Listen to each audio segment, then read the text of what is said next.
আসসালামু আলাইকুম রহমতুল্লাহি ওবরাকাতুহু। আশেকে রাসূল এবং আশেকে আউলিয়া যারা তাদের জন্য আমার আজকের এই ভিডিও। এটা হচ্ছে আমরা দেখছি মহান সুরেশ্বর দরবার শরীফ। এই দরবার শরীফের প্রতিষ্ঠাতা শাহ সুফি সৈয়দ বাবা জান শরীফ সুরেশ্বরী। উনি ছিলেন 14 শতকের মুজাদ্দেদ, গাউসে জামান, কুতুবুল এরশাদ হজরত মাওলানা শাহ সুফি সৈয়দ বান শরীফ সুরেশ্বরী। উনি 14 শতকের মুজাদ্দেদ। আজ থেকে প্রায় 150 বছর আগে উনি এই দরবার প্রতিষ্ঠিত করেছেন এবং এই দরবারের মূলে রয়েছে, দরবারের খুব কাছাকাছি একটি জায়গাতে রয়েছে আধ্যাত্মিক পাথর মোবারক। এই যে আমরা দেখছি পাথর মোবারক, এই পাথরগুলি বাবা সুরেশ্বরী রহমতুল্লাহ আলায়ে উনি সিলেটের শালফিন পাহাড় থেকে পকেটে করে এনেছিলেন।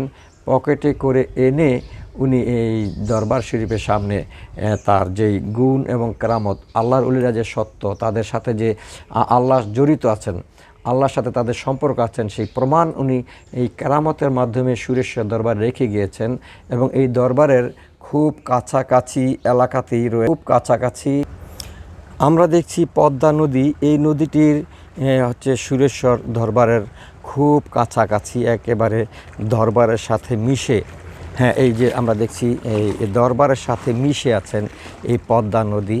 এই পদ্মা নদী দরবারের খুব কাছাকাছি আপনারা দেখতে পাচ্ছেন। এই যে দেখেন, খুব কাছে যে বলার মতো নয়।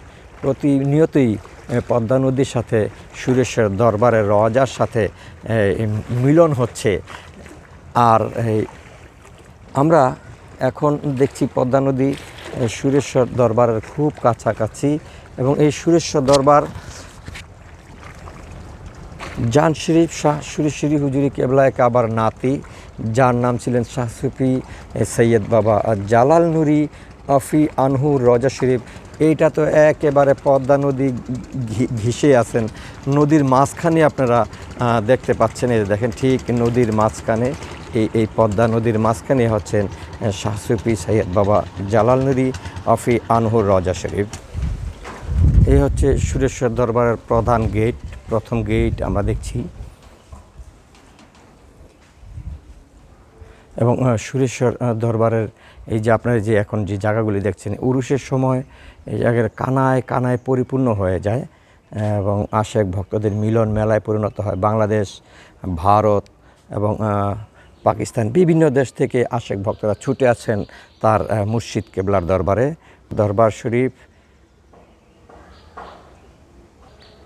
এই দরবারের প্রতিনিয়তই 5 ওয়াক্ত নামাজের ব্যবস্থা রয়েছে এবং মিলাদুন্নবী, তারপরে শবে বরাত, শবে কদর, এছাড়াও প্রত্যেকটা ঈদের যে জামাতগুলি আমাদের এই মাঠের মধ্যেই পরিচালিত হয়। প্রতি বছরই হাজার হাজার ভক্তরা আসেন সুরেশ্বর দরবারে তাদের মুর্শিদের দরবারে ঈদের জামাত আদায় করার জন্য। এবং প্রধান উরুস হচ্ছে ফেব্রুয়ারি 1, 2 এবং 3। এছাড়াও বছরে আরও অনেক উরুস এই দরবারে পালিত হচ্ছে। সবসময় এই দরবারে জিকির, আজগার এবং সামা মাহফিলের মাধ্যমেই আল্লাহর যে সান্নিধ্য, নৈকট্য লাভের জন্য ভক্তরা ছুটে আসেন দূর দূরান্ত থেকে। আসসালামু আলাইকুম রহমতুল্লাহি ওয়া বারাকাতুহু।